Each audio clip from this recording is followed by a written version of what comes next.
नमो नमः प्रिय विद्यार्थियों। आज हम कक्षा 10वीं संस्कृत तृतीय पाठ महर्षि दयानंदः का प्रथम भाग पढ़ेंगे। प्रिय विद्यार्थियों, ये जो श्रृंखला है पाठों की ये जारी रहेगी, इसलिए आप इस चैनल को सब्सक्राइब करना ना भूलिए एवं बेल आइकन पर क्लिक कीजिए, जिससे कि मेरे वीडियो के आगामी नोटिफिकेशन आप लोगों को प्राप्त होते रहेंगे। प्रिय विद्यार्थियों, ये जो तृतीय पाठ है ये महान ऋषि हमारी भारत भूमि पर जन्मे हैं दयानंद, उनके बारे में है। आइए पढ़ते हैं पाठ को। तृतीय पाठ महर्षि दयानंद, महान ऋषि दयानंद के बारे में पाठ है। भारतीय संस्कृति संसारस्य पुरातन संस्कृतिषु प्रधानतमा वर्तते। भारतीय संस्कृति संसार की पुरातन संस्कृतियों में प्रधान संस्कृति है। समये समये अनेके महापुरुषाः भारते अवतीर्य एताम् अस्मद्देशीयायां संस्कृतिं श्रेष्ठतायाः चरम सीमां नीतवन्तः। समय समय पर अनेक महापुरुष इस भारत भूमि में जन्मे हैं एवं हमारे देश की जो संस्कृति है उसकी श्रेष्ठता की चरम सीमा पर लेकर गए हैं।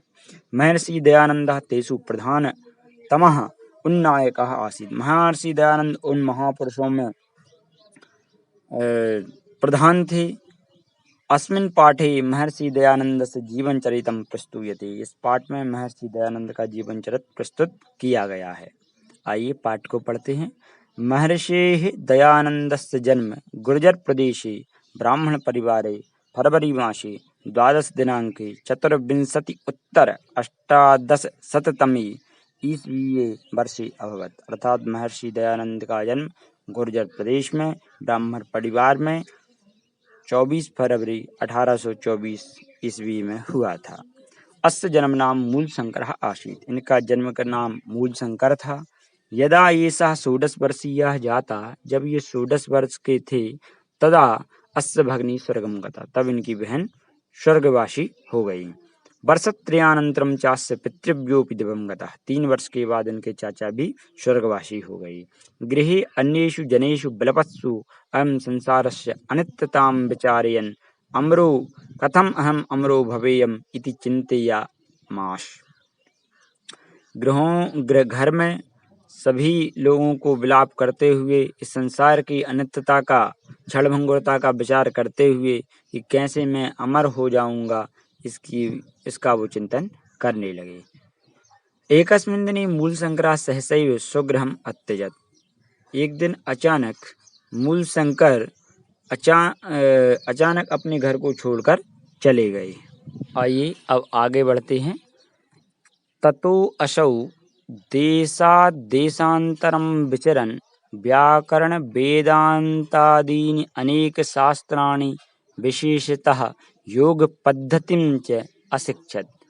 इसके बाद उन्होंने देश और देशांतरों का विचरण किया और इसके बाद व्याकरण वेदांत आदि जो अनेक शास्त्र हैं उनमें भी विशेषतः योग पद्धति को सीखा।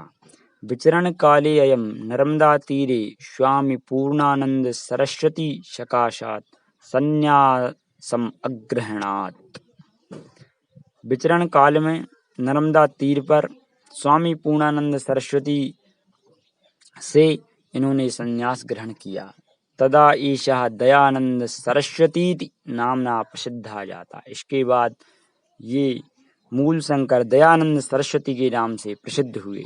अनंतरम मथुरां गत्वा प्रज्ञा चक्षुषः स्वामिनः ब्रजानंदात् बहुविधानि शास्त्राणि अशिक्षत। इसके बाद वो मथुरा गए और वहाँ जाकर प्रज्ञा चक्षु स्वामी ब्रजानंद महाराज जी से बहुत प्रकार के शास्त्रों को सीखा।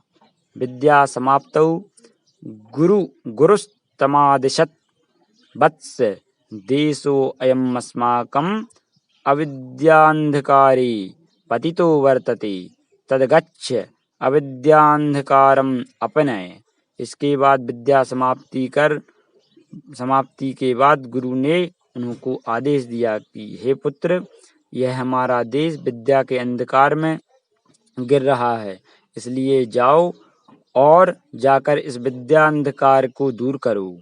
आर्ष शास्त्राणि उद्धर, अर्थात आर्ष जो हमारे ऋषि मुनियों के शास्त्र हैं उनका उद्धार करो। वैदिक ज्योति च पुनः प्रकाश है, और वैदिक जो परंपराएं हैं, जो वैदिक प्रकाश है, वेद इत्यादि हैं, उनको पुनः प्रकाशित करो। बहुत बहुत धन्यवाद। नमो नमः।